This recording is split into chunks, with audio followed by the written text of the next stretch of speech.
Hər insan həyatında övladlarına, nəvələrinə fəxrlə danışacağı bir həyat yaşamaq istəyir. Elə həyat ki, onu danışanda hər kəs fəxrlə sənə baxsın, səninlə qürur duysun.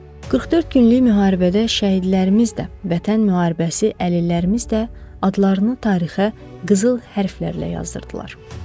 Belə qəhrəmanlarımızdan biri də Vətən müharibəsi əlili baş gizir Əbilov Amil Məmmədoğludur.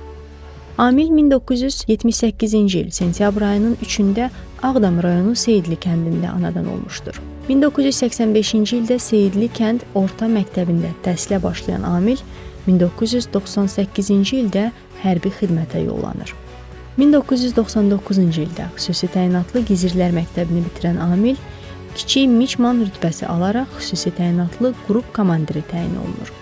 2006-cı ildə motoatıcı taborun kəşfiyyat dağım komandirinin müavini, qrup komandiri təyin olunan Amil 2018-ci ildə Türkiyə Respublikasında istihbarat kursunu bitirir. 2019-cu ildə antiterror qrup komandiri təyin olunan Amil xidmət dövründə göstərdiyi nizam-intizama görə dəfələrlə təltif edilmiş təşəkkürnamələr almışdır. 44 günlük Vətən müharibəsinin ilk günlərindən cəbhəyə atılan Amil cəbhənin müxtəlif istiqamətlərində döyüşmüşdür. Füzulinin, Cəbrayılın, Şuşanın və Xocavəndin azad olunması uğrunda gedən döyüşlərdə xüsusilə fərqlənən Amil oktyabrın 1-də Füzuli istiqamətində yaralanır.